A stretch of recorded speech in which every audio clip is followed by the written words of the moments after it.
Saya ingin mengomentari Pak JK tidak pernah memberikan pernyataan resmi terkait dukungannya kepada Amin ya. Yang pasti berbeda karena sekarang beliau mau jadi calon presiden kan. Ya, Kalau dulu calon gubernur doang kan. Jadi pastikan beliau harus punya wawasan yang lebih nasional dan lebih internasional dibanding sebagai calon gubernur yang cuma wawasannya cuma kota doang gitu kan. Ya biasa kalau orang mengambil viral-viral begitu, orang kan ingin mengidentitaskan Pak Prabowo dengan orangnya yang keras, sangar. Tetapi kan sekarang beliau kan gemoy. Saya perlu konfirmasi satu hal nih Bang. Ada kabar tuh kan yang beredar kalau Pak Prabowo ini bisa sakti begitu karena juga pakai konsultannya dari Bongbong Marcos di Filipina yang menang Pilpres kemarin.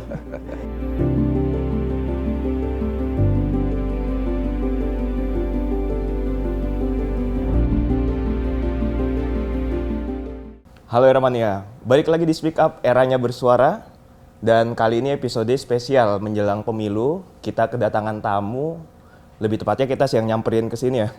Seorang politikus dari Partai Golkar dan juga Wakil Ketua Umum TKN Prabowo Gibran.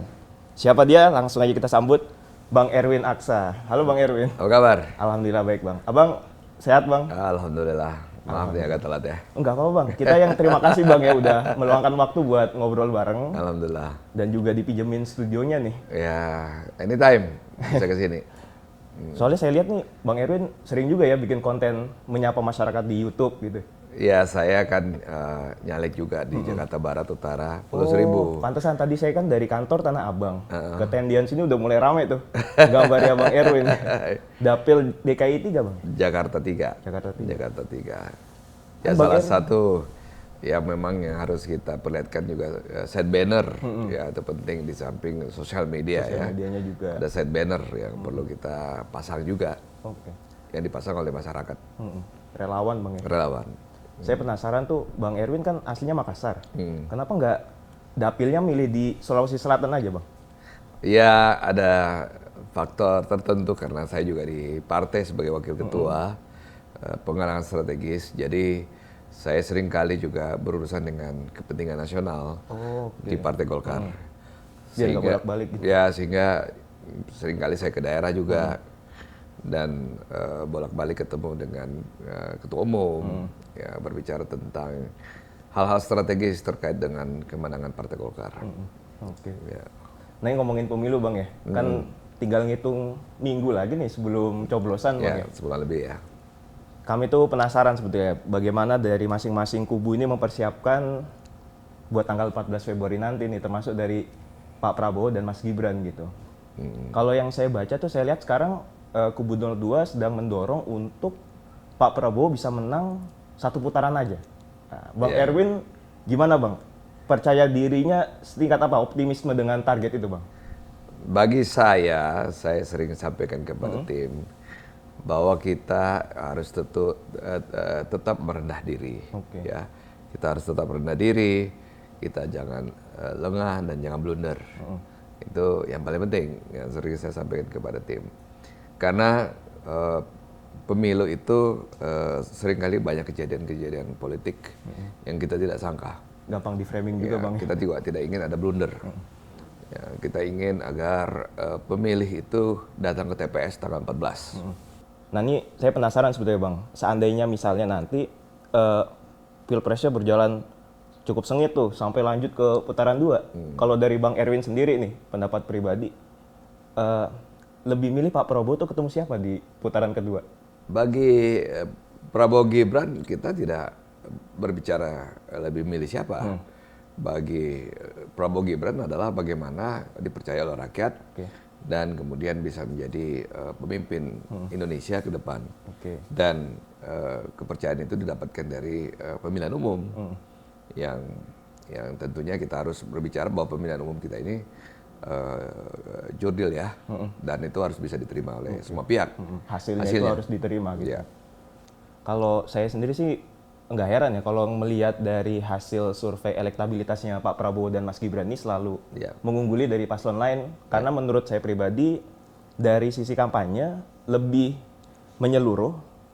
Kelihatan lah kalau ini dipersiapkan dengan baik, dikonsep dengan matang gitu ya. Dan karena saya orang media juga sering merhatiin bagaimana kampanye digital masing-masing kubu kan ya. Wah, Pak Prabowo harus saya acungi jempol gitu ya. Khususnya di TikTok itu kayaknya rajanya si Pak Prabowo gitu. Berhasil menggait suara-suara anak muda milenial gitu. Ini tim di belakangnya sih luar biasa. Saya perlu konfirmasi satu hal nih Bang. Ada kabar tuh kan yang beredar kalau Pak Prabowo ini bisa sakti begitu karena juga pakai konsultannya dari Bongbong Marcos di Filipina yang menang Pilpres kemarin. Itu kabar selentingan yang saya dengar kan. Itu apa benar apa enggak, Bang? Jadi memang kita harus tahu dulu nih pemirsa ya, bahwa ada Pilpres yang terjadi di Filipina sana.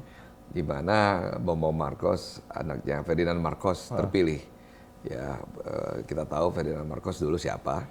Kemudian yang menjadi wakil presidennya adalah anaknya Duterte, yaitu Sara Duterte.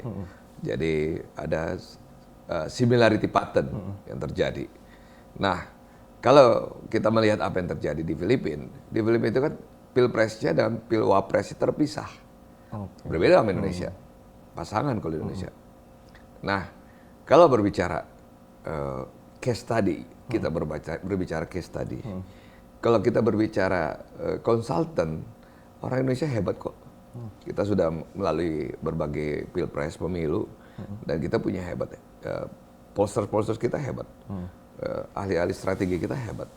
Jadi yang kita harus belajar itu adalah case study. Case study apa sih yang terjadi di Filipina sana? Apa yang kita bisa tangkap dan kita bisa bawa ke Indonesia. Pesan apa sih? Studi kasus. Ya, begitu juga Argentina kan. Nah, apa yang terjadi di Argentina juga baru-baru ada pemilihan presiden. Jadi itu case study yang harus kita belajar. Dan dari case study itu membuat kita menjadi kreatif. Seperti contoh AI di Argentina dipakai pada saat Pilpres terakhir ini. Bagaimana peranan AI itu sangat berperan dalam Pilpres mereka gitu. Di Indonesia sekarang sudah mulai menjamur AI. Konten-konten yang berbasis AI kan menjamur sekarang. Berarti sebetulnya tanpa harus ada konsultan dari Filipina, orang Indonesia sendiri pun bisa belajar dari situ ya, dari apa yang sudah lewat. Ya, kita di internal di tim itu mempelajari case study pemilu di hampir berbagai negara ya. Dan kita melihat bahwa isu yang ada sekarang ini adalah isu ekonomi. Isu yang tentunya kita harus selesaikan karena masyarakat baru melewati pandemi.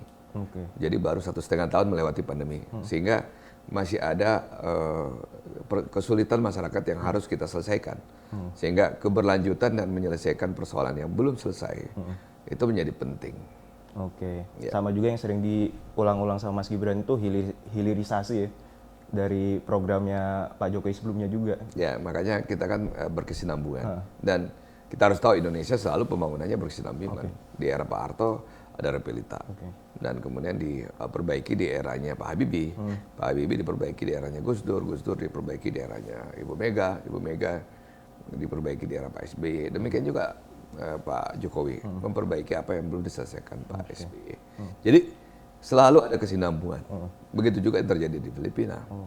Sara Duterte mewakili bapaknya, ya Duterte. Programnya bagus, ada yang tidak diterima, diperbaiki. Datang Bongbong Marcos yang kemudian menjadi tokoh yang dianggap baru juga ya, sebagai pemimpin baru. Jadi kombinasi itu penting. Ini mumpung tadi sempat ngobrolin soal ekonomi nih Bang. Salah satu programnya dari Pak Prabowo dan Mas Gibran yang cukup menarik adalah soal makan siang gratis nih buat anak sekolah. Ini banyak yang mendukung, tapi ada juga yang mengkritik gitu, terutama kan dari kubu-kubu lawan ya. Kemarin tuh saya lihat Bang, ada di poster tuh di Twitter kalau nggak salah, dari 03 ya. Jadi membandingkan tuh antara anggaran makan siang dengan mereka bisa nih dengan anggaran segitu, dengan programnya bisa 20 dibandingin dengan makan siangnya Pak Prabowo dan Mas Gibran gitu. Tanggapannya gimana Bang? Dari yang kita harus tahu bahwa rasio gizi anak-anak Indonesia itu di bawah rata-rata di berbagai negara yang termasuk negara tetangga. Ini harus kita perbaiki sehingga kita berbicara investasi. Kita berbicara bagaimana menanamkan investasi gizi yang baik kepada anak-anak Indonesia. Karena kita ingin 10 tahun, 20 tahun yang akan datang, mereka bisa menjadi insinyur-insinyur hebat yang bekerja di perusahaan-perusahaan hebat, mendapatkan gaji yang tinggi. Jadi kita jangan berlihat ini program nanti kita petik 5 tahun yang akan datang. Ini program di mana kita menginvestasikan gizi kepada anak-anak Indonesia yang akan kita petik pada saat mereka nanti selesai kuliah, pada mereka ingin kerja, sehingga mereka bisa bersaing dengan tenaga kerja asing. Ya, mereka bisa bahasa Inggris, mereka bisa menjadi insinyur yang membangun smelter dan sebagainya. Jadi ini investasi yang harus kita berikan. Banyak persoalan juga sebetulnya terkait anggarannya itu, Bang Erwin. Itu kalau dari TKN gimana menjawabnya, Bang?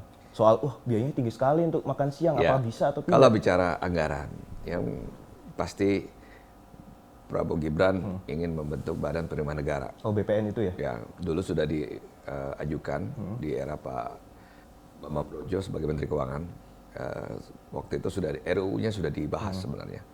Nah, dan ini juga dulu di era Pak Jokowi JK sudah pernah disampaikan bahwa Badan Penerimaan Negara sudah perlu dibangun, dibentuk, dan Dirjen Pajak ini sudah harus naik level.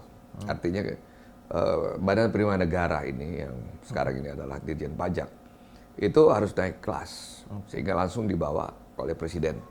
Jadi bukan dibawa oleh Menteri Keuangan, tetapi dibawa langsung oleh Presiden. Jadi nantinya akan formulanya seperti itu ya, ke depan, di bawah Presiden langsung. Ya, langsung bawa Presiden, sehingga kita bisa mengoptimalkan penerimaan negara. Ya, intensifikasinya harus dilakukan, ekstensifikasinya harus dilakukan. Kita pasti akan menurunkan PPh 21. Bagaimana memperluas pembayar pajak ya. Kemudian yang berikutnya kita juga ingin agar supaya artificial intelligence, transparansi, big data dipakai. Kita ingin agar supaya juga illegal bisnis yang masih ada di Indonesia, kemudian transparan membayar pajak dengan benar. Dan kita juga masyarakat ingin diperluas yang kemudian bisa berpartisipasi terhadap penerimaan negara ini. Tetapi dengan pajak yang rendah. Tetapi kita ingin memperluas. Sekarang ini kan ya Dirjen Pajak boleh saya bilang berburu di kebun binatang. Ya. Artinya ekstensifikasinya nggak dilakukan.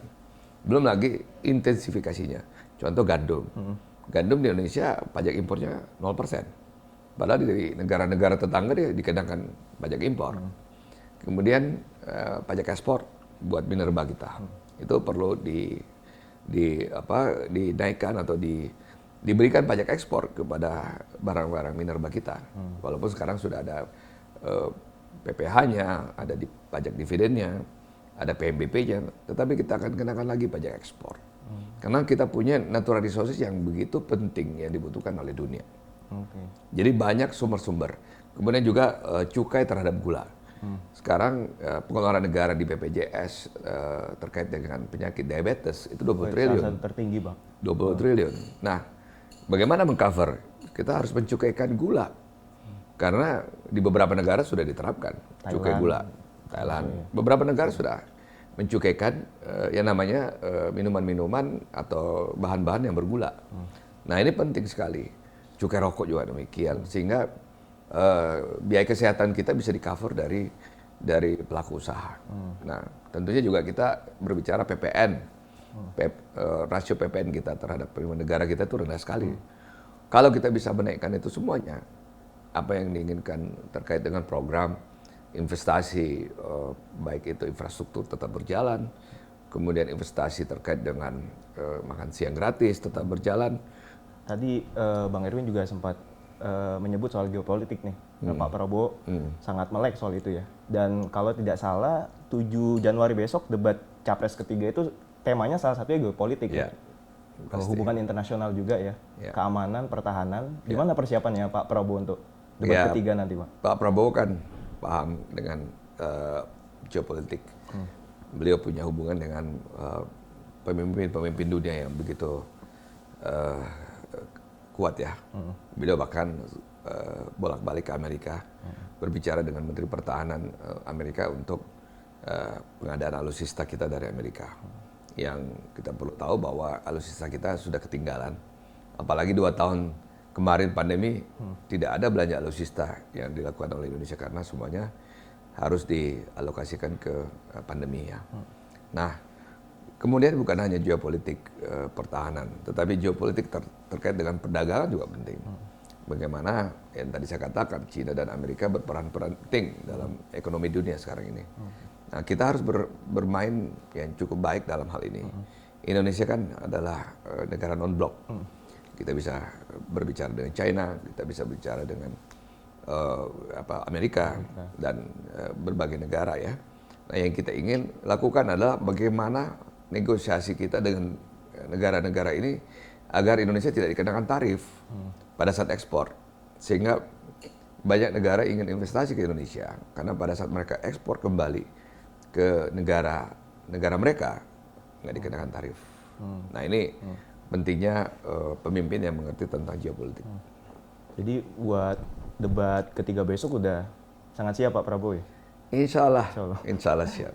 Pendekatannya lebih kayak gimana perkiraannya Bang Erwin nih? Akan lebih agresif kah atau lebih santai gitu? Kita nggak tahu, kan masalahnya kan pertanyaan kan dari dikocok juga ya panelis pakai nomor ini sehingga kadang-kadang ada subtemanya lagi dan sebagainya. Jadi kita nggak tahu.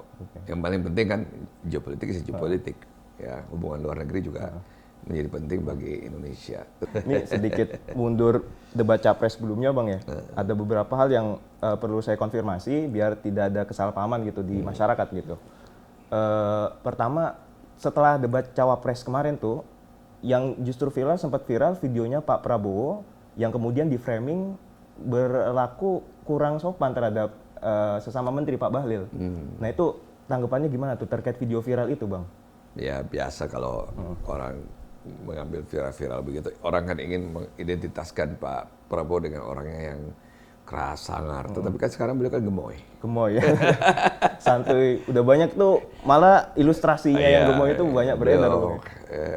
Bisa joget dan sebagainya. Sehingga lagi-lagi kembali bahwa isu yang ada di masyarakat ini adalah isu ekonomi. Jadi kembali apakah isu tersebut bisa bertahan 1 bulan, 2 bulan, 3 bulan, apakah masuk sampai masyarakat, sampai pemilih, apakah merubah sikap pemilih terhadap Pak Prabowo. Saya kira kita lihat daripada hasil polling aja kita lihat. Nah satu lagi di debat pertama Pak Anies mengatakan Pak Prabowo berubah. Saya nggak mau nanya soal Pak Prabowo berubah ke Bang Erwin, saya mau nanya Mas Anies berubah nggak Bang? Dari 2016 Abang usung sebagai gubernur dan sekarang 2024 berbeda jalan nih. Apa yang berubah dari Mas Anies? Yang pasti berbeda karena sekarang beliau mau jadi calon presiden kan. Ya, kalau dulu calon gubernur doang kan. Jadi pasti kan beliau harus punya wawasan yang lebih nasional dan lebih internasional dibanding sebagai calon gubernur yang cuman wawasannya cuman kota doang gitu kan. Ya kota Jakarta kan boleh saya katakan nggak beda jauh dengan kota Solo gitu. Nah, ini saya penasaran sama alasannya Bang Erwin nih terkait pilihan politik Bang Erwin. Akhirnya mantap yakin masuk ke TKN Prabowo, apa alasannya Bang? Soalnya kalau saya lihat ya dari Golkar itu salah satu bentuk kedewasannya adalah perbedaan sikap politiknya itu wajar terjadi gitu. Tahun 2019 Bang Erwin mendukung Pak Prabowo, Golkar mendukung Pak Jokowi gitu. Sebelumnya juga waktu Golkar mencalonkan Pak Wiranto jadi capres, Pak Yusuf Kalla justru jadi wapresnya Pak SBY gitu kan. Jadi biasalah saya melihat perbedaan pandangan politik seperti itu. Nah 2024 kenapa Bang Erwin mantap yakin memutuskan untuk mendukung kembali Pak Prabowo? Yang pertama, saya nggak pernah tidak mendukung Pak Prabowo.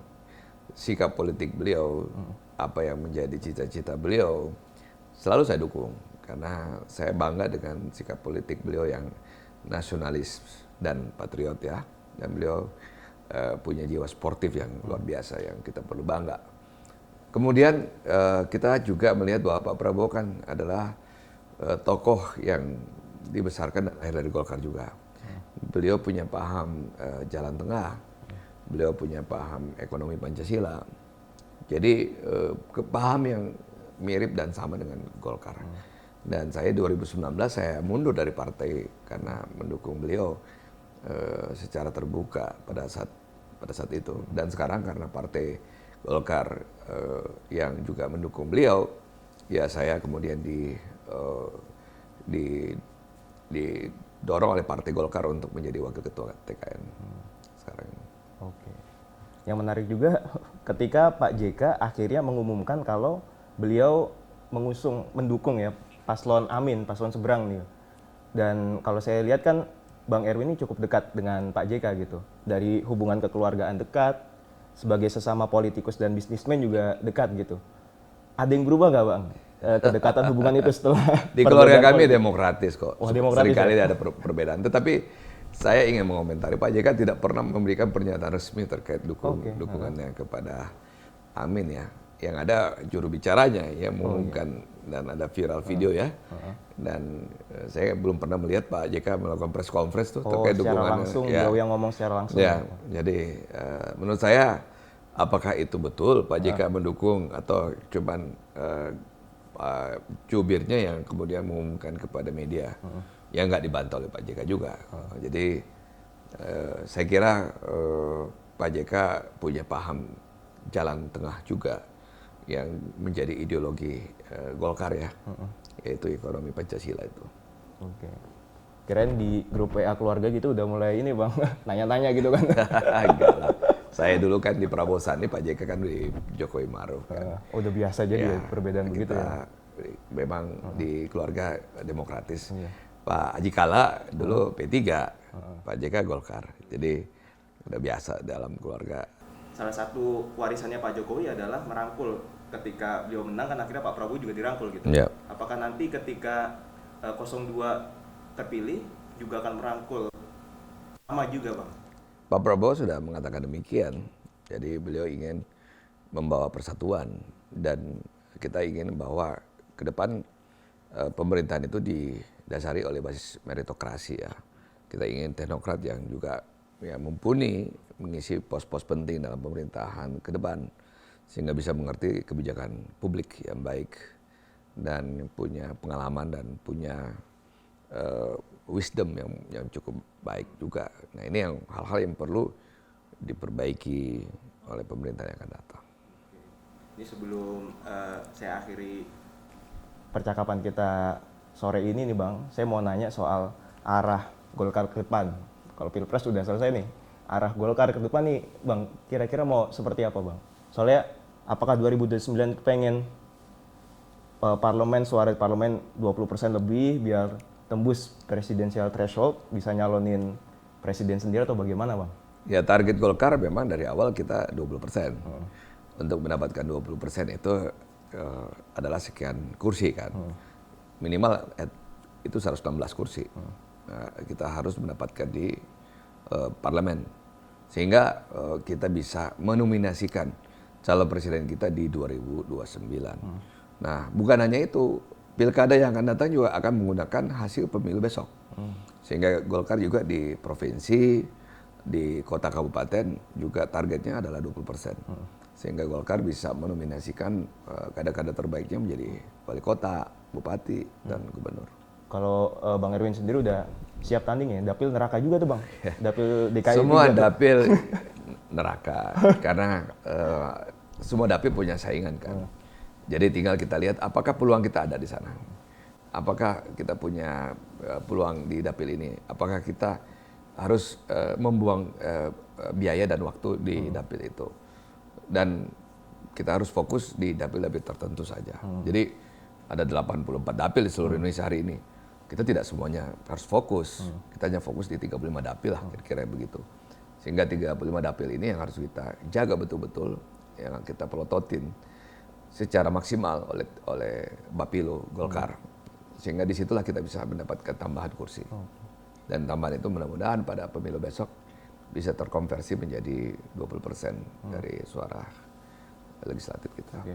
Ada pesan terakhir gak Bang buat pemilih yang sudah punya hak pilih tanggal 14 Februari nanti nih, sebelum kita tutup nih speak up hari ini? Ya bagi saya adalah bahwa pemilu besok adalah masalah ekonomi, Bagi Partai Golkar, kita ingin berjuang tentang bagaimana kesejahteraan rakyat, bagaimana menurunkan harga sembako, bagaimana membuka lapangan pekerjaan, bagaimana membawa keadilan dalam bidang ekonomi, keadilan dalam bidang pendidikan, keadilan dalam bidang kesehatan, dan tentunya keadilan dalam bidang hukum. Nah, Partai Golkar punya teknokrat yang banyak, punya caleg-caleg yang baik, dan punya caleg-caleg yang backgroundnya dari teknokrat dan punya kemampuan dalam kebijakan publik yang baik. Mudah-mudahan Partai Golkar bisa dipercaya oleh masyarakat kembali dan bisa menjadi pemenang pemilu seperti 2004 terakhir tuh. Sekali lagi terima kasih nih Bang Erwin udah Sama-sama. bisa ngobrol, mau jadi tamu di Speak Up kali ini. Terima kasih. Sama-sama. Semoga segala urusannya lancar baik di Pilpres maupun Pileg dan yang terbaik buat bangsa Indonesia. Amin. Itu sekian episode Speak Up kali ini. Tadi adalah Bang Erwin Aksa, Wakil Ketua Umum TKN Prabowo Gibran, sekaligus juga Wakil Ketua Umum Golkar, Bang ya? Ya. Dan saya Gus Gulam Ahmad, pamit undur diri. Saksikan episode selanjutnya. Terus subscribe di channel YouTube era.id.